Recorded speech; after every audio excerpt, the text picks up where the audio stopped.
udumo kuNkulunkulu kweliphezulu nokuthula emhlabeni kubantu abathokozelwa nguye.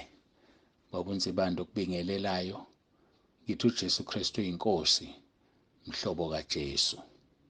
uJesu Kristu uyinkosi, dlalifa yezulu. Siyambonga uNkulunkulu wethu ngosuku lwanamhlanje, siyamdumisa kakhulu. Akekho ofana naye, akekho njengaye. Sizoqhubeka-ke nenkonzo zethu zokumdumisa nokumbonga ngakho konke akasenzele khona. Ngakho konke akasenzele khona. Ngoba noma yini ongahle uyicabange uyenzelwe uyena. Noma yini ongahle uyicabange uyena okupha amandla ukuthi ukwazi ukwenza. Siyamdumisa-ke uNkulunkulu kakhulu ngalokho. Ngiyacela-ke siguqe, sikhuleke. Baba wethu osezulwini, uNkulunkulu wethu onomusa, uyidwala laphakade, uyisiphephelo sethu, uphondo lwensindiso yethu. Siyakubonga nangalesi sikhathi sikudumisa. Ngiyacela Nkosi ube kanye nathi. Ngiyacela Nkosi ube naloyo phakathi kwethu. Uyazazi izidingo zakhe. Ngiyacela Nkosi uhlangabezane nazo, ikakhulu labo abalenzayo izwi lakho. Ngoba bakhona abangalenzi izwi lakho. Izwi lakho Nkosi ukuthi senze intando yakho. Ushilo wathi uma senze izwi lakho uzosithanda nobaba sithande. Nizoza nizohlala phakathi kwalowo muntu owenza intando yenu ukuba uNkulunkulu wami uziveze kuyena. Sisizeke Nkosi singazibi. Kungabi bikho umuntu ozibayo. Kungabi bikho umuntu omelana nezwi lakho. Kungabi bikho umuntu omelana nokukhuluma kwakho. Uma kwenzekile ngiyacela umthethelele ngoba lowo muntu akayazi into ayenzayo. Akekho umuntu omelana nomdali wakhe. Ngiyacela-ke Nkosi ube nathi. Khulumisane ney'mpilo zethu. Sibonga ukuthi uyasizwela. Sibonga usibekezelela. Ngoba ungafuni ukuba kubhubhe namunye kuthina. Kodwa ukuba sisindiswe futhi sifinyelele ekulazini iqiniso. Ngiyabonga uNkulunkulu onomusa. Iba kanye nathi ngomoya wakho oyingcwele. uJesu Kristu inkosi. Amen. Bangcwele siyambonga uNkulunkulu, sizoya ezwini lethu. BaseThesalonika bokuqala chapter 5, siqala ukufunda verse 16 sigcine verse 22. Thokozani njalo, khulekani ningaphezi. Kukho konke bongani ngokuba lokhu kuyintando kaNkulunkulu kuKristu Jesu ngani. Ningamcimi umoya, ningakudeleli ukuprofetha. Vivinyani konke nibambisise okuhle. Dedani kukho konke okubonakala kukubi. Ngifunde abaseThesalonika bokuqala chapter 5 siqala verse 16 sigcine verse 22. Siyambonga-ke kakhulu uNkulunkulu wethu, simnikeza udumo ukubona usuku lwanamhlanje, usuku oluhle kangaka. Bangcwele asiqhubeke sibhekana-ke verse 2 wehubo 103. Ihubo lokudumisa uNkulunkulu ngomusa asenzele wona. Ngizoqala verse 1 ngigcine verse 2. Mbonga uJehova mphefumulo wami. Konke okuphakathi kwami makubonge igama lakhe elingcwele. Mbonga uJehova mphefumulo wami. Ngakhohlwa imisebenzi yonke yakhe yomusa. Lapha sibona umbhali wehubo ekhuluma nomphefumulo wakhe. Sibona umbhali wehubo exoxa yedwa, ezitshela. Yazi ligama lokuyitshela lijulile. Abantu bayashayana, abantu bayalwa, abantu bazondane ngenxa yokuthi omunye ethe yazona sibani uyayitshela. But kunesikhathi la kubiza ukuthi ukuyitshele wena, ungatshelwa umunye umuntu. Uzitshele impela, wenze lento abathi uyayenza. Uzitshele, ubheke umphefumulo wakho. Ubone ukuthi uyambonga yini uJehova ngomphefumulo wakho. Konke okuphakathi kwakho kuyambonga yini uNkulunkulu. Awukukhohliwe yini imisebenzi yakhe yonke yomusa na?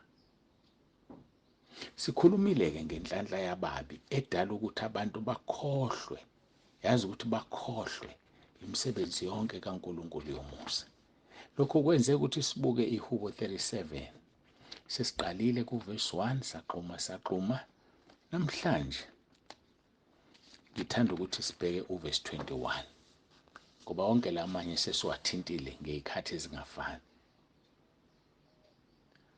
Ngesinye isikhathi siyahluleka ukubona abantu ababi, kanti uJesu ushilo wathi siyobabona ngezithelo zabo. Uthi kuverse 21, omubi uyatsheleka angabuyiseli, kepha olungileyo unesihawu aphane. Omubi uyatsheleka angabuyiseli. Bangaka abantu otsheleka izimali zabo ungazibuyiseli? Ake ungixoxela, uthembeke nje. Bangaki? Yazibona umubi phambi kaNkulunkulu? Yazibona umubi phambi kwalomzalwane? Lamzalwane noma benganayo lusezokwazi manje ukuthi omubi uyatsheleka angabuyiseli. Omubi uyatsheleka angabuyiseli. Kubiza ukuthi bazalwane masitsheleka sibuyisele. Khona lezi imali ezincane ezikhohlakalayo. Uvela uthi awusibani awuthi u5 rand lapho. Awushongo lo muntu ukuthi akakuphe. Kodwa nje ubuthe akathi u5 rand nje ngeke usamkhokhela. Uzongena kuliphi izulu ngo5 rand? Ngiyabuza nje, yiliphi izulu uzongena kulona? Awazi awungigcwalisele ngesihlanu ngizobuye ngikunike. Akugcwalisele umuntu ngesihlanu. Wamnika usukhohliwe. Bangaki ubakhohlise kanjalo? Bangaki usubaqolile? Uzongena kuliphi izulu? Khokha imali zabantu. Mongenazo hamba uyoxolisa ngoba ngeke ungene ezulwini. Kahle kahle ungcolisa igama levangeli. Ngoba la ehamba khona lo muntu uyasho ukuthi usibani uthi uyakholwa kodwa unemali yami engaka. Kodwa engabe sangikhokhela Nkosi yami. Akusho mina kushizwe.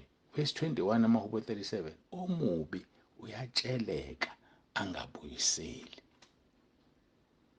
Noma ubani otsheleka kuyimali angabuyiseli okwazi ukuthi mubi. La ngisiza mina leli verse ngisanda ukuphenduka. La ngisiza la ngiqinisa. Kade kufike udriver kamfundisi. Umfundisi owumalume. Ngamanye amagama umfundisi othutha izingane kodwa uyadrayivelwa. Wathi kimi uthi umfundisi cela umnikeze imali engaka ukuze uzobuya kubuyisele upetrol awukho. Yizwa lonto. Yaba isilonda lemali. Kodwa ngathi mangifika kuleli izwi ngathi yikho engangibuyisela umfundisi. Unjani? Mubi. Yazi iqiniso libhlungu leli. Libuhlungu. Mubi 280. Yabona imali encane. Incane le mali kumfundisi kodwa inkulu kumuntu ohluphekayo. Wathi uNkulunkulu muphe khona izophuma le mali kuwena. Kodwa usuyazi ukuthi mubi, akahambi kahle phambi kwami, akangithokozisi. Yayibona lento ngazofunda ngezwi, omubi uyatsheleka angabuyiseli. Akhathalisekile ukuthi uma phambi kwabantu. Akhathalisekile usefaka abantu ezulwini asebefile bekholwe ngenxa yakhe. Kodwa iqiniso lithi uyatsheleka angabuyiseli, mubi. And uma ungawufuna lo 280 kuzoba yimpi. Hawu ndoda, ungibambela u280 yini yona u280? Awusungaze ungibambela imali encane kanje kodwa ayingencane ngalelo langa. Yakubona lokho? Mntaka baba hambe yokhokha. Musukhonjwa ngumunwe, musukhonjwa ngesithupha. Musuhletshwa ngemali yomuntu. Hambe yokhokha. Omubi uyatsheleka angabuyiseli. Awazi wamubi lo mzalwane. Awazi wamubi lo mzalwane Nkosi yami. Awazi wamubi lo mzalwane. Yazi kufana nabazalwane abacelayo. Ayazani ngizwanga. Mina ngisho umzalwane ocelayo. Hayi umzalwane ocelayo mina angimuzwa kahle kumoya. Angimuzwa kahle kumoya. Mhlawumbe wena uyamuzwa. Mina angimuzwa kumoya umzalwane ocelayo. Likhona izwi lenkosi licacisa Jeremiah 17 verse 5. Jeremiah 17 verse 5. Phela lo mzalwane ocelayo kusho ukuthi akamethemba uNkulunkulu, uthemba umuntu.